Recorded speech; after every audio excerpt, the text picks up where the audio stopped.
Good afternoon. I'm Sheriff Rodney Wright, and I want to make a quick statement and give you the sequence of events and a timeline of what happened starting yesterday around 10:30 a.m. at our facility.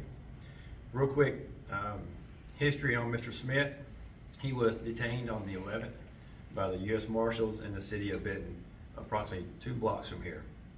He was placed in our custody with a warrant out of Nebraska for second-degree murder. He's waiting for extradition, which usually takes 1 or 2 weeks.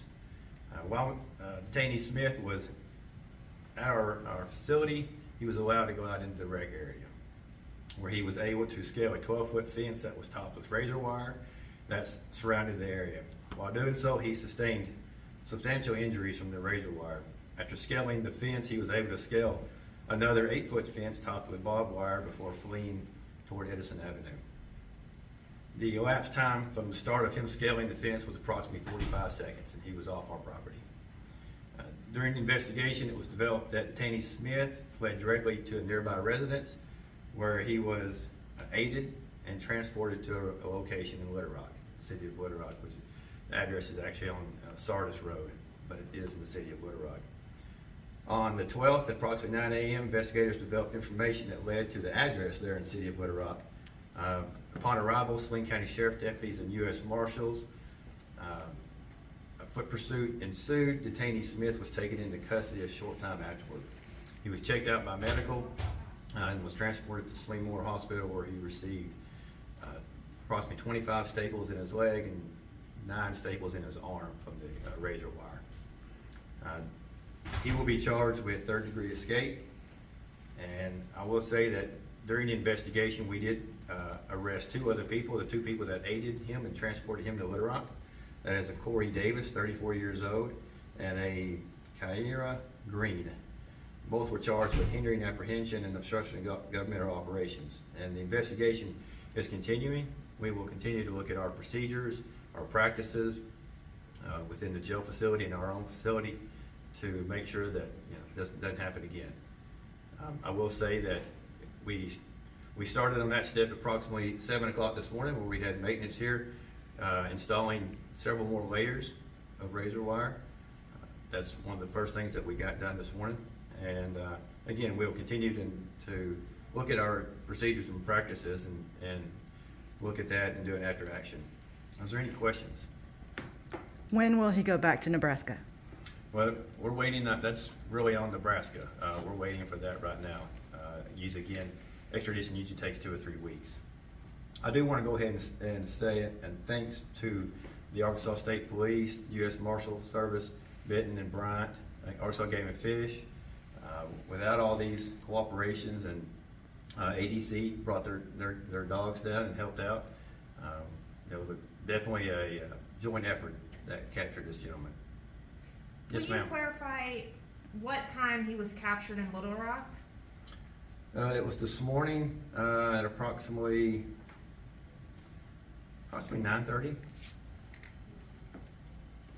Were there, when he was having recreation time and he was outside, were there officers out on duty? Like, what does that They look observed like? him. They did observe him start to climb the fence. They then tried to head him off as he came around, and he was able to get to the wooded area quickly. And then after that, like I say, it wasn't very far from this facility is the residence that he ran.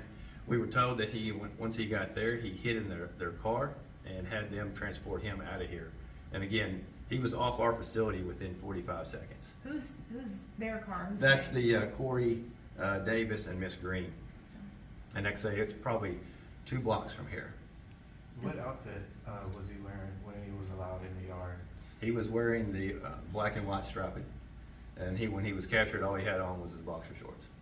Does this change the way y'all, I don't know, practice or train in case of something like this happens again? Well, absolutely. I always say we use every incident as a teaching and training incident, and we'll look at our procedures and practices, and we'll revisit anything that needs to be updated and changed. And obviously, we've already took steps this morning to make sure that you can't get through that fence again. And as far as I know, we've never had anybody get through that particular area.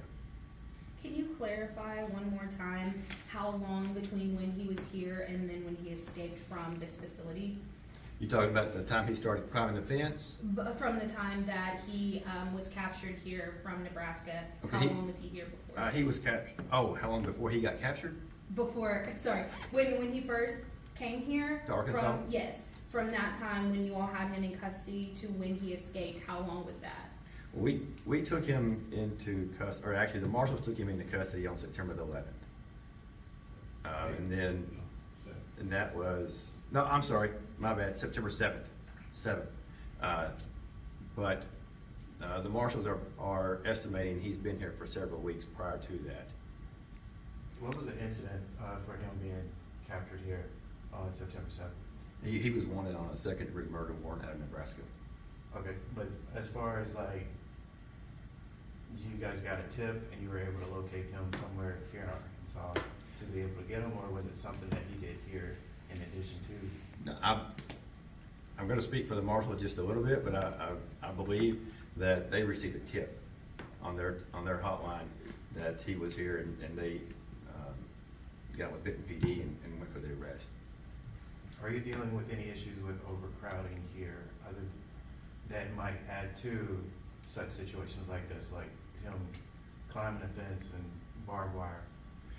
Well, I believe every county jail is dealing with overcrowding right now, and could it be a factor? Absolutely, it can be, and we're going to review that as well to see where we might have done better if we weren't so overcrowded. But I will tell you that we stay at capacity all the time. Is there Do you anything know- you can say sorry. to the community as far as current safety since this guy's in your custody? Just Well, we want to thank the community for their patience. I know that there was some frustration. They couldn't have had any more frustration than I had, but I know that there was a lot, and I appreciate them. We tried to get out as much information as we could when we had it to update them, to let them know that he wasn't in custody at certain times of the day. And again, we thank them for their tips because that's what led to his capture in Little Rock. So from this point forward, will there be any more recreation time outside for him to be able to possibly do something like this again? Absolutely not. Is he in a cell by himself? He is. He is isolated, and he'll stay that way until he goes to Nebraska. So he's back here at this Yes. detention center. Yes, he's here. Do you know how he was able to get a cell phone? We believe he received it from the people who aided him with transporting him to Little Rock. Are you able to track that and see if he called anybody, or? They're in the process of doing that as well. The investigation is still going, and if we did find anyone else that aided him in any way, then we'll go after them as well. Do we have any information on how he knew these people in Arkansas? Is it family, friends, or? I think it's a little bit of both. Okay. Yeah, it's a little bit of both. Because they said they knew people that knew people in Nebraska, and that's why he was transported down here, basically to hide out. Can you clarify that the officers did monitor him climbing the fence, or did they not? They did monitor him climbing the fence and went out the locked doors in the front, because you could see which way he was heading, which was this way behind the parking lot over the fence, and they tried to head him off and just lost him when he came around the corner and hit that wooded area between us and Edison. When they first noticed that, was that in person or was that over security cameras? Security camera. Will he have ongoing care for his injuries? Will he need more medical care?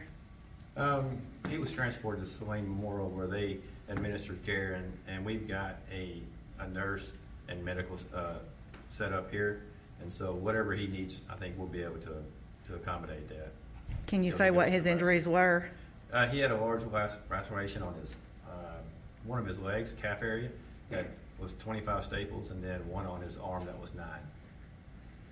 So as you stated, this was it was observed over surveillance footage and not someone actually out there. So is it a possibility that there will actually be people placed out there so that if something like this happens again, they can stop it before?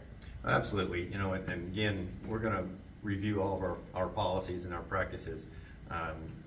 You know, again, if you don't use these incidents as learning incidents, then you're bound to do it again. And so we're going to do that. We'll look at it and debrief all week, and again, make sure it doesn't happen again. But yes, you are correct. There was a period of time where officers were interested in businesses on Military Road. Was that because they thought someone was hiding in the business or had been there, or were they just looking for camera footage? No, we actually had an individual say he positively identified our suspect walking down Military toward North Shore. And so that's what brought us to that area.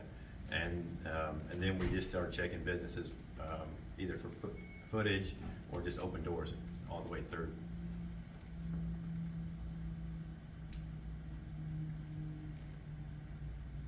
Thank you all very much for coming. Thank you, sir. Thank you so much.